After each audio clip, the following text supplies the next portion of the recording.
여러분 안녕하십니까? 광주 MBC 뉴스데스크입니다. 이낙연 전 민주당 대표가 오는 11일 탈당을 예고하고 신당 창당에 본격적으로 나섰습니다. 하지만 지역 여론이 좋지 않은 데다 민주당 당내에서 동반 탈당에 합류하는 현역 국회의원들도 없어 순탄치만은 않을 전망입니다. 보도에 김영찬 기자입니다. 지난 휴일 광주를 찾은 이낙연 전 민주당 대표는 용서를 구하겠다는 말로 입을 열었습니다. 민주당을 탈당하고 신당을 창당하는 이유를 설명하면서였습니다. 저를 낳고 키워준 광주 전남에 제가 진 빚을 아직 갚지 못한 것이 많습니다. 제게 힘이 남아있다면 모든 것을 쏟아서라도 그 빚을 다 갚고 떠나겠다 하는 다짐을 다시 했습니다. 이번 주 목요일 민주당 탈당을 공식 선언하고 신당 창당에 대한 의지를 표명할 예정이지만 현실은 녹록치 않습니다. 최근 광주 문화방송을 비롯한 지역 내기 언론사가 실시한 광주 전남 8개 선거구 여론조사에서 신당의 부정적 여론이 긍정적 여론을 압도하고 있기 때문입니다. 지역 여론이 불리할 뿐더러 민주당 당내에서 이낙연 전 대표와 함께하는 현역 국회의원들도 현재로서는 없습니다. 대표적 친이낙연계로 불리는 국회의원들은 이 전 대표를 강한 어조로 비판하며 일찌감치 신당 합류에 선을 긋고 있습니다. 이처럼 불리한 여건 속에서도 이 전 대표가 나서는 이유는 무엇일까? 자력으로 안 된다면 현재 법물처럼 나오고 있는 다른 정치 세력들과 이합 집산을 통해 새로운 모색을 할 것이라는 관측입니다.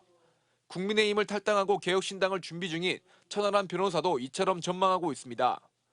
네, 저희 당연히 이제 가능성이나 대화의 문은 열어두고 있고요.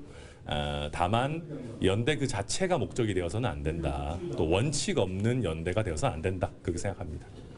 하지만 그렇다 하더라도 제3지대 혹은 새로운 정치 세력이 얼마나 파괴력을 지닐지는 알 수 없습니다. 그 이낙연 대표에 대한 대중적 지지가 굉장히 높은 상황은 아닌데도 이렇게 감행하는 데는 상대 후보를 떨어뜨리는 정도의 영향력을 행사할 수는 있다. 여기저기서 쏟아져 나오는 정치 세력들이 민심을 얼마나 사로잡을지 총선 민심의 분수령이 될 것으로 보이는 설은 이제 한 달 앞으로 다가왔습니다. MBC 뉴스 김영창입니다.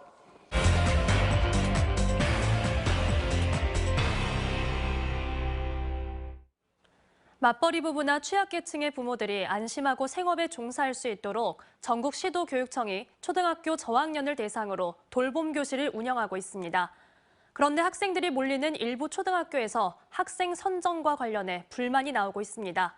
생년월일을 기준으로 하는 게 공정하냐는 겁니다. 현장 취재 한 걸음 더 천홍희 기자가 취재했습니다. 올해 자녀의 초등학교 입학을 앞두고 있는 30대 김모 씨.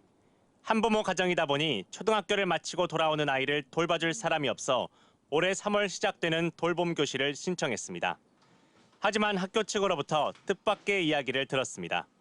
아이의 생년월일이 다른 학생보다 빠르기 때문에 돌봄 교실 말고 다른 방법을 찾는 게 좋을 거라는 답변이었습니다.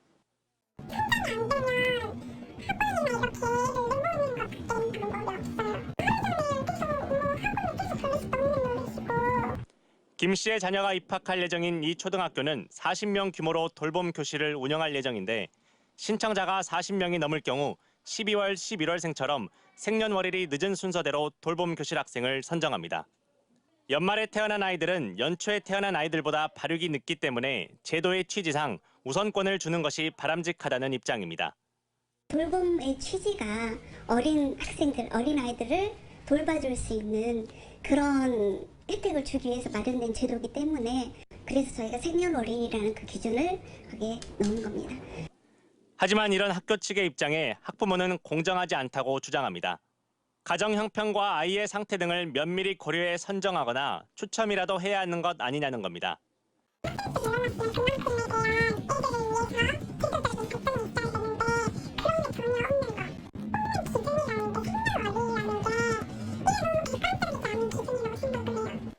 이에 대해 광주시 교육청은 생년월일을 기준으로 돌봄교실 아이들을 선발하는 것은 학교 측의 재량이라며 어쩔 수 없다는 입장입니다.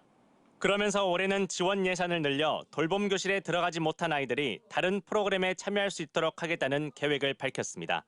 돌봄 원하면 올해는 전부 다 저희들이 수용을 해서 최대한을 지원할 예정입니다. 주로 신축 아파트 단지 근처에서 초등학교 돌봄 교실 수요가 늘고 있는데 광주시 교육청은 올해 150여 곳의 초등학교 중 10여 곳에서 돌봄 교실 초과 수요가 나올 것으로 파악하고 있습니다. 저출생을 극복하자고 하기에 앞서 돌봄 공백이나 기준 논란이 발생하지 않도록 정책을 확대하는 것이 필요해 보입니다. MBC 뉴스 천홍입니다. 15년 전 순천의 한 마을에서 막걸리에 청산가리를 타 2명이 숨지고 2명을 다치게 한 살인 사건에 대해 법원이 재심 개시를 결정했습니다. 당시 검찰 수사가 유도신문 등 강압적인 방식으로 이뤄졌고 증거와 진술도 맞지 않았다는 건데요. 대법원에서 유죄가 확정됐던 부녀는 교도소에서 임시 출소해 변호사와 재심을 위한 준비에 들어갔습니다. 유민호 기자입니다. 교도소 문이 열리고 백발의 한 남성이 걸어 나옵니다. 취재진에 둘러싸인 채 지친 모습으로 차량에 탑승합니다. 15년 전 순천 청산가리 막걸리 살인 사건의 주범으로 딸과 함께 대법원에서 유죄가 확정된 백모 씨입니다. 지난주 광주 고등법원은 이 사건의 재심 개시를 결정했고 부녀는 같은 날 교도소에서 임시 출소했습니다.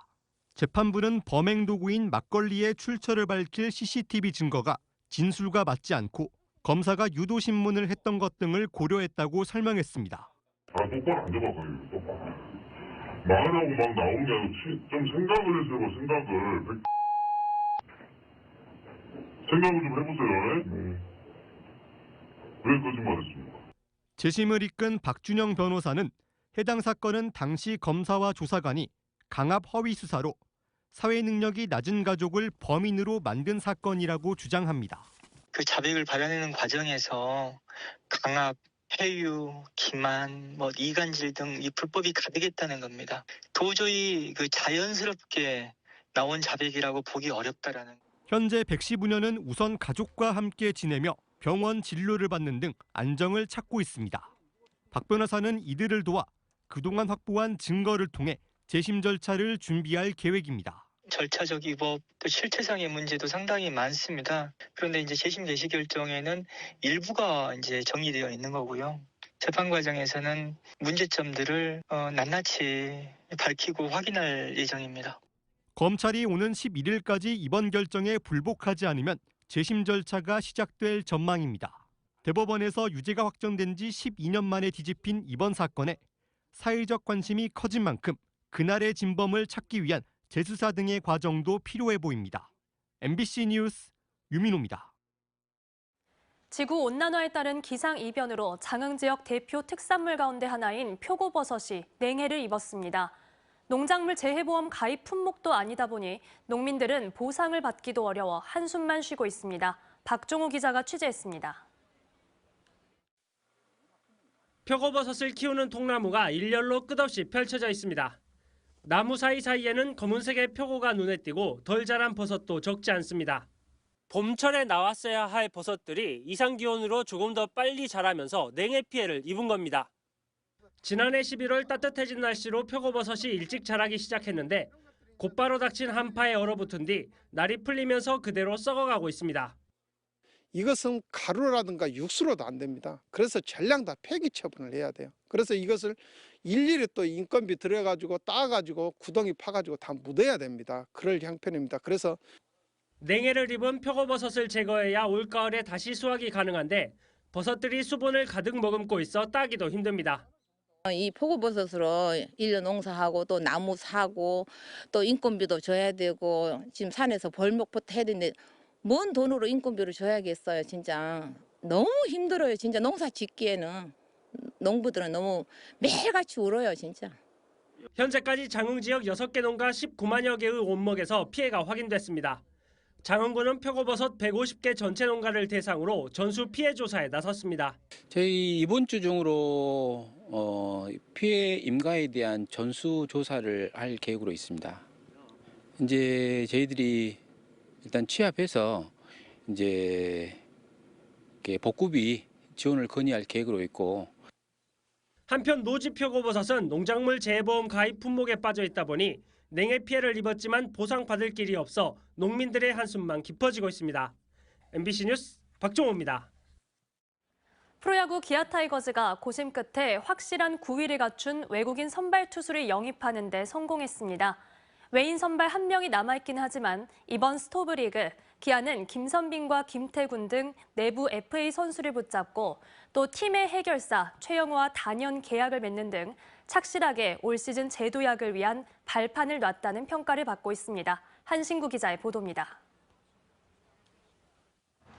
지난 새 시즌 외인 투수 농사에 실패한 기아 타이거즈. 외인 선발의 부진은 불펜진의 과부하로 그리고 곧바로 가을 야구 진출에 실패한 원인이 됐습니다. 때문에 기아는 지난 시즌이 끝난 뒤 9위를 갖춘 외인 오른손 선발 영입에 들어갔고 메이저리그 풀타임 경험이 있는 윌 크로우를 $100만 영입했습니다. 최고 구속 153km의 강력한 구위를 갖춘 윌 크로우는 슬라이더와 체인지업, 스위퍼까지 다양한 변화구가 위력적인 것으로 평가돼서 올 시즌 선발진에서 핵심적인 역할을 할 것으로 기대되고 있습니다. 21년에는 거의 선발을 풀타임 선발 투수를 소화했을 만큼 메이저리그 경험도 풍부하고 그래서 제1선발 투수로 기대를 하면서 좀 뽑았다고 보시면 될 것 같습니다. 지난 2시즌 뛰어난 활약으로 이미 검증된 외인 타자 소크라테스와 $120만 재계약한 기아는 이제 남은 외인 투수 1명만 제대로 뽑으면 선발 투수와 용병 구성면에서는 어느 팀보다 확실한 경쟁력을 갖게 됩니다. 외인 용병과 함께 이번 스토브리그 기아 타이거즈가 공을 들인 건 집토끼 단속이었습니다. 안방의 약점을 메우기 위해 지난 시즌 중반에 영입한 베테랑 포수 김태군을 잡는 데 성공했고 지난 2시즌 주장으로서 팀의 중심을 확실히 잡아준 FA 김선빈과도 총액 30억 원의 타이거즈맨으로 붙잡는 데 성공했습니다.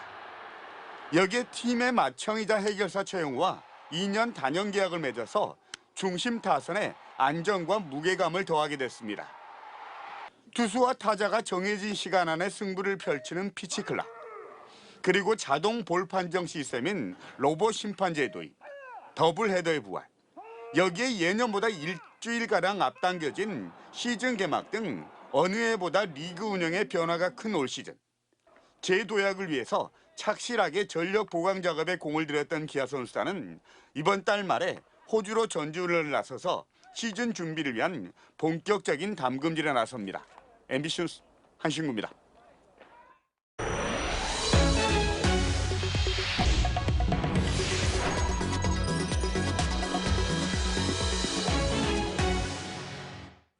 광주와 대구를 잇는 달빛철도 특별법에 국회 법사위 상정이 무산됐습니다.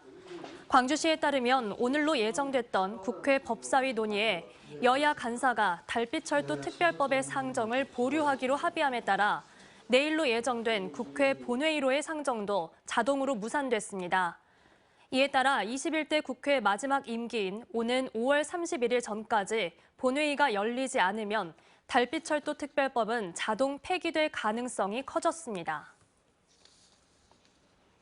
광주 고속버스 터미널에서 나오는 차량들이 동운고가 쪽으로 무리하게 좌회전하지 못하도록 한 대책이 마련됐습니다. 광주시는 터미널에서 나오는 차량들이 광천 사거리에서 동운고가 방면으로 곧바로 좌회전하지 못하도록 유도선을 추가로 그리고 좌회전 금지를 알리는 대형 표지판을 세웠다고 밝혔습니다. 유스퀘어에서 나오는 차량들은 도로법상 동운고가 쪽으로 좌회전이 금지돼 있는데도 90m 내 짧은 구간에서 5개 이상의 차로를 무리하게 바꾸는 차량들 때문에 교통체증과 크고 작은 사고가 일어났습니다. 다음은 희망 2024 나눔 캠페인에 성금을 보내주신 분들입니다. 영광초등학교 학생회 학부모회 일동이 234만 1,000원을 보내주셨습니다. 광주 삼육초등학교에서 238만 200원을 보내주셨습니다. 성금을 보내주셔서 고맙습니다. 언제 어디서나 내 손 안의 뉴스. 광주 MBC 뉴스 유튜브 구독으로 함께하세요.